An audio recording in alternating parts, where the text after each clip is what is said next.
Assalamualaikum warahmatullahi wabarakatuh. Alhamdulillah, alhamdulillahi rabbil alamin. Wassalatu wassalamu ala sayyidina Muhammad wa ala alihi wa ashabihi ajmain. Amma ba'du. Pertama dan yang paling utama, marilah sama-sama memuja dan memuji Allah Subhanahu wa taala, yang mana oleh Allah yang telah memberi kepada kita sehat badan, sehat fikiran, sehingga kita dapat menjelajahi hari-hari kita seperti biasanya dengan sehat walafiat.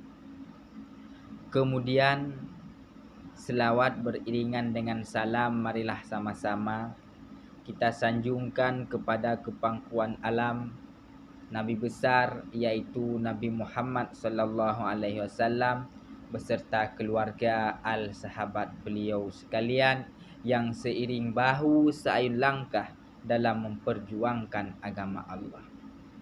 Kemudian kepada alim ulama, baik alim ulama mutakaddimin atau ulama mutaakhirin serta ulama yang muktabar yang masih ada di atas permukaan bumi sampai saat ini. Hadirin yang terhormat, bahwa di saat hari kiamat nanti manusia dibagi menjadi 3 golongan. Golongan yang pertama adalah orang-orang yang terlalu banyak amalan kebaikannya, sedangkan amal keburukannya hanyalah sedikit saja. Itu golongan yang pertama.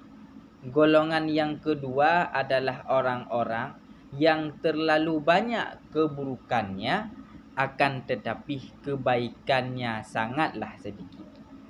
Itu golongan yang kedua. Golongan yang ketiga adalah orang-orang yang memiliki amalan yang setara. Artinya 50 kebaikan, 50 keburukan. Jadi 3 golongan inilah yang akan dipertempatkan pada 3 tempat. Tempat apa sajakah itu? Yang pertama, surga. Surga adalah satu tempat yang disediakan oleh Allah kepada orang-orang yang banyak amalan kebaikannya, yang otomatis buruknya yang sedikit. Itu surga akan diberikan kepada orang yang banyak amal kebaikannya. Artinya adalah amal-amal yang soleh yang dia perbuat semasa hidupnya. Kemudian yang kedua adalah amalan orang yang buruk tadi, yang banyak keburukannya. Orang yang banyak keburukannya itu akan ditempatkan oleh Allah di dalam neraka. Neraka adalah satu tempat yang merupakan di dalamnya terdiri banyaklah siksaan-siksaan. Itu diperuntukkan kepada orang-orang yang amalan buruknya terlalu banyak, sedangkan amalan baiknya sangatlah sedikit. Bahkan amalan baiknya itu tiada. Kemudian yang ketiga, orang yang amalannya setara. Artinya baik dan buruknya itu sama. Kemanakah orang tersebut akan Allah tempatkan? Allah akan menempatkan orang tersebut pada satu tempat yang dinamakan tempat itu adalah Al-A'raf. Apa itu Al-A'raf? Al-A'raf adalah satu tempat yang disediakan oleh Allah. Keberadaan tempat itu di antara surga dan neraka. Tempat itu akan diberikan kepada orang yang amalannya setara tadi. Yang letak Al-A'raf di antara surga dan neraka.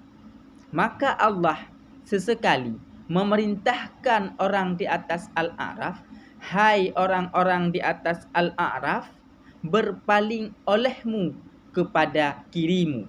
Niscaya tampaklah isi neraka. Di saat orang yang setara amal tadi yang sedang berada di atas Al-A'raf, Allah perintahkan untuk melihat ke kiri mereka. Mereka itu melihat akan kirinya. Di saat mereka melihat kirinya,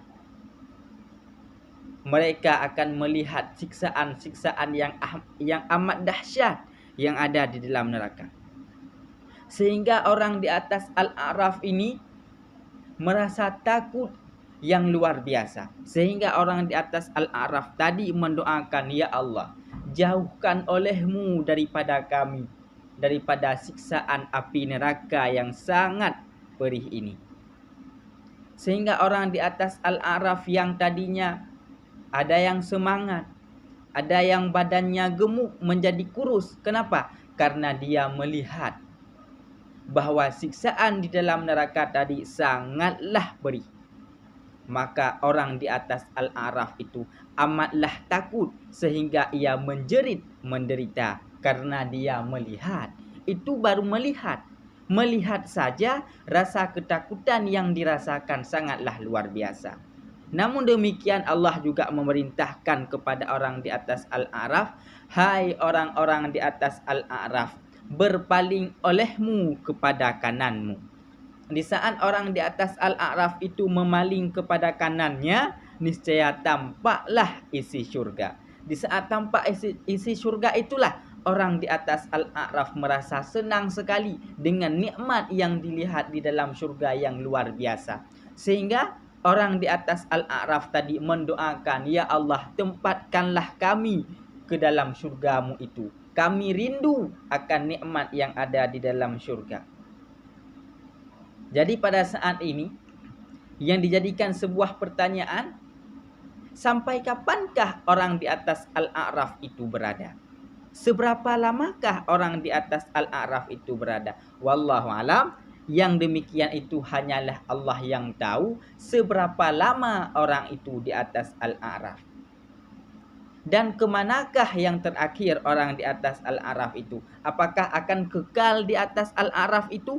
Ataupun suatu saat dia akan diletakkan ke dalam surga atau dalam neraka? Jawabannya, orang di atas Al-A'raf itu akan dimasukkan oleh Allah Ta'ala dalam surga pada saat yang telah ditentukan oleh Allah. Sehingga manusia tiada mengetahui seberapa lama orang di atas Al-A'raf itu berada. Yang otomatis orang yang amalannya setara, pada akhirnya dia itu akan masuk dalam surga setelah ditampakkan perih neraka. Pada saat ini kita perlu memprediksi akan diri kita sendiri. Apakah kita ini termasuk orang yang akan ditempatkan dalam surga ataupun dalam neraka? Saat ini kita bisa memprediksi amalan kita. Kita ini memiliki amal baik yang banyak atau buruk yang banyak atau yang setara. Jika amal kita banyak kebaikan, maka pertahankan kebaikan itu.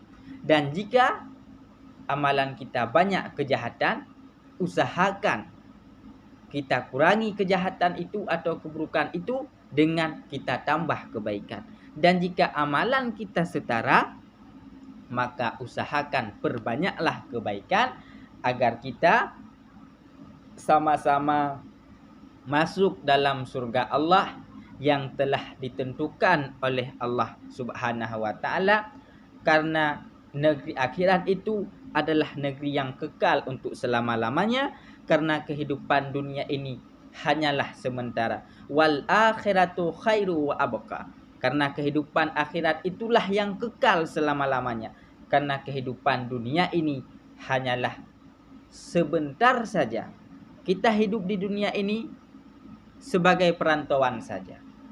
Nanti kita akan pergi kepada negeri yang mana negeri itu kekal abadi selama-lamanya.